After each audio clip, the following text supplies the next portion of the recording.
Hi guys, welcome back to my channel. In this video I want to show us how you can use one pattern size for different sizes instead of you to keep drafting patterns all over again. What am I saying? You can enlarge a size 8 pattern into probably a size 10 pattern without you drafting the pattern from the beginning all over again. Okay, so this is a bustier pattern here, and I use them in size 8. This is a size 8 pattern. For size 8, the bust circumference is 36. So if we divide that by 4, that's 9, and the waist circumference for this is 28. 28 divided by 4 is 7. So this is the original pattern we're working with. So let's assume that somebody that has bust 40 and bust waist 32 walks into your shop and wants to sew the same style, but you don't want to draw the pattern all over again from the beginning. You could actually enlarge this size 8 pattern. So how do you go about it? Is very simple. Now this is it. Like I said, the bust circumference of the original pattern is 36 divided by 4, that's 9. And then the waist circumference of this initial pattern is 28. So divided by 4 will give me 7. Now let us work with, let's assume that we want to increase it to bust 40 and waist 32. So for someone that has bust 40 divided by 4, that will be 10. I need you to write this down somewhere so that you don't get confused. Then for that same person, the waist is probably 32. So 32 divided by 4 will give me 8.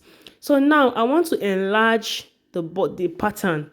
Okay, from bust, the bust is was formerly 9.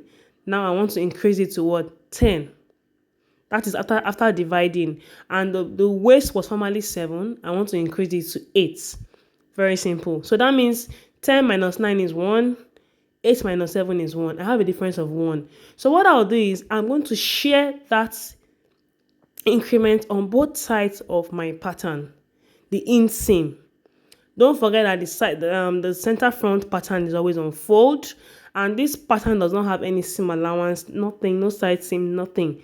So I'm just going to share that measurement on both sides of the inseam. Very simple. So now 1 divided by 2 is half. So I'll be marking ½ inch on both sides of the inseam. What if the difference between the old measurement and the new measurement is ½ inch? It's very simple. Divide half by 2. So that means I'll mark ¼ inch on both sides. As simple as that. If the difference is 2 inches, you mark 1 inch on both sides of the pattern. It's as simple as that. So we're doing pattern enlargement, basically.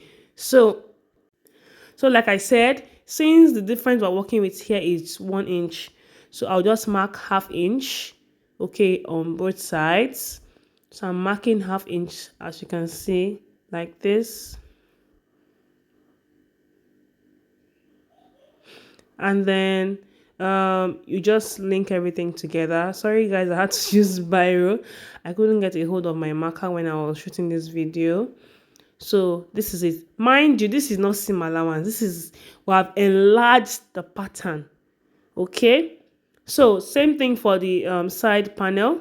I'll just mark ½ inch on both sides. Now, as a bonus to this video, I'll show us how you can convert this bustier into a 3-piece corset. It's very simple, very easy. Just stay tuned. And if you're a new subscriber, kindly hit the subscribe button. Feel free to leave your questions. Feel free to share and like this video. So I have added ½ inch on both sides of the pattern. I'm still adding it. Okay. Yeah. So like I said, it is not always ½ inch in all cases. Sometimes the difference might be sorry, it's not always 1 inch in all cases. I mean to say, yeah. So whatever the difference is, just divide it by 2, basically. So this is it here. This is my new enlarged pattern. Okay. So if I'm cutting this on my fabric, all I have to do is I'll just add my seam allowance. Okay. So don't forget, side seam allowance is ½ inch. All other allowances are, sorry, side seam allowance is 1 inch. All other allowances are ½ inch, but center front is on fold. That is for the front pattern. Okay. That's for the front pattern. So what I'll just do right now is I'm going to cut out. Okay. I'm going to cut out. So once I cut out, what I'll do is I can just detach the white paper, which is my initial pattern, and keep it. I can still enlarge this for future purpose. Okay, yes. So I'll just go ahead and cut out like I said. I'm just trying to explain and explain and explain so that we get it. We get it so it doesn't seem confusing. Okay, so this is my front pattern here. Okay, my new enlarged pattern. So what I did was I used sellotape to sellotape the initial pattern to the new one. You can use pins and then keep your master pattern. Okay, and most of the time your main pattern should be a small size that you can increase. You could actually reduce your pattern, so you can do pattern reduction too, but majorly pattern alignment is easier to work with when the main pattern is a small size. So for the back, you also have to increase the back. You can't increase the front and leave the back. So for back, we have zipper allowance, then we have side seam. This is your zipper allowance here, but I didn't add it on the pattern here. You can add it on your fabric. So we're increasing the inseam basically. Okay, then you have your side seam all over there. So it's the same thing. We're increasing by 1 inch based on the measurement we're working with. So I'll just share that 1 inch into 2, and then we have ½ inch on both sides of the pattern. Yeah, so I'll just take my tape and then measure. Now don't forget, whatever we're adding now is not seam allowance. We're just enlarging the pattern. Please, when you're transferring into your fabric, you can now add your seam allowance. So this is even easier because it's more like a straight line. So I'm just enlarging my pattern. I'll use my ruler to link it together like so. So that's for the one part of the back pattern, and I'll do the same thing for the other back piece here. I'll also add my ½ inch. Okay, yeah. So what if I'm increasing from bust 36 to 37? Okay, so 36 divided by 4 is 9. 37 divided by 4 is 9 1/4, I guess, if I'm not wrong. Like I said, whatever it is that is the difference between the two measurements, just divide it by 2 and share it among the two pieces. That's all. That's the trick. So I'm adding ½ inch to both sides. Okay, to the other side of the back pattern here. So here it is.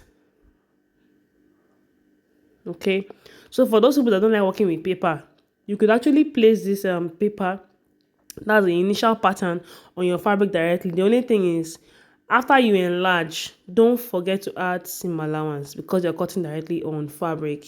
Okay, yeah, so this is it here. Okay, I'm just going to cut out, and that's all. Okay, so and then I'll quickly show us how you can convert your bustier into your 3-piece corset. So don't forget, side seam allowance is 1 inch, then you have ½ inch on the top and the waistline is also ½ inch, same thing there, and your zipper allowance is 1 inch. I didn't add any allowance to this pattern to avoid any form of confusion. Yeah, so I'm just labeling the allowances. So this is my front, and of course the back pattern, right? So like I said, when you're done, just remove the initial pattern, and then you keep it somewhere. Okay,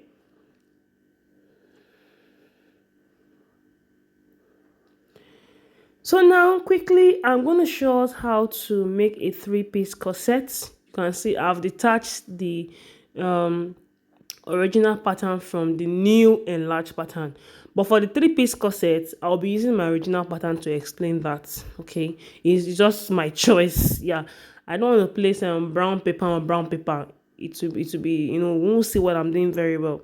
But ideally, what you do is you just keep this master pattern in case somebody comes again and the person is a bigger size. So now to do the 3-piece corset, what I'll do is, from my center front, this is my under bust line, this is my bust point line, I will mark ½ inch away from the center front. Now my marking is not really showing because of the sellotape I used. Okay, but that is ½ inch away from the center front. Then I'll use my curve to link those 2 points to the under bust like this, to the under bust like so. So automatically I have my first cup, which is my C1. That is if you want a two-piece corset. Then coming to the side pattern, what you do is you're going to mark at least 1 inch away from the side seam. Now this marking is just a guide, is a guide. When you want to draw the cup of your corset, it does your curve or your curve ruler doesn't need to touch this curve here. It's just a guideline. Okay. And I also mark 1 inch away from the side here for the upper part. Then I'll use my curve to link all 3 points. Can you see? It doesn't need to touch that center point there. It's just a guideline. So I'm just drawing it like this. And then this is my C2. So if you want two-piece corset, you are good to go. Just separate it, C1, C2. But I'm showing us how to do a 3-piece corset. Now what do? I'll use my sellotape to like join these two together at the top here. Okay. And then depending on how the length, but 2 inches is fine. You measure from the top 2 inches, and you use your sellotape to hold it together. So once you do that, now I'm going to measure 2 inches from that arc round so that my C1 is even. So can you see? I'll mark my 2 inches like so. I also mark my 2 inches. I want that C1. I want it to have the shape of the neckline. Then the marking will stop where the cup stops. It doesn't get to the side seam at all. Okay, I'm just going to mark my 2 inches here. Okay, then I'll just link it together. Ideally, you're supposed to use a curve like your French curve or something. So, but I'm still going to use my curve to blend it. But can you see how the C1 is looking now? It follows the shape of the neckline, not just a random straight line like that. Okay, and then it doesn't touch the center front. If you see, it stops where the cup stops. Can you see that? So I have my C1, okay, my C2 and my C3. So that's it. Then I'll just label my patterns to the front, F1 and F2. Now I can now cut out. I'm just going to cut out like so. Can you see that? So if you want the 3-piece corset, it's as simple as this. Yeah, so I'm just cutting and make sure it doesn't touch the center front like that. And our 3-piece corset is ready like that. So let me just arrange it for us to see. F1, F2, this is C1 and C2 and C3. Let me just separate it, and then of course we have C1 at the top there. So it's very, very, very simple. The only thing is, if you want to do a corset and you want to do enlargements, you need to enlarge the main bustier first before you draft out the corset pattern, which is very, very easy. So I hope you learned 1 or 2 things from this video. Feel free to leave your questions or your comments, your reactions. If you're new, subscribe to this video and do not forget to share. Thank you so much for watching, and bye.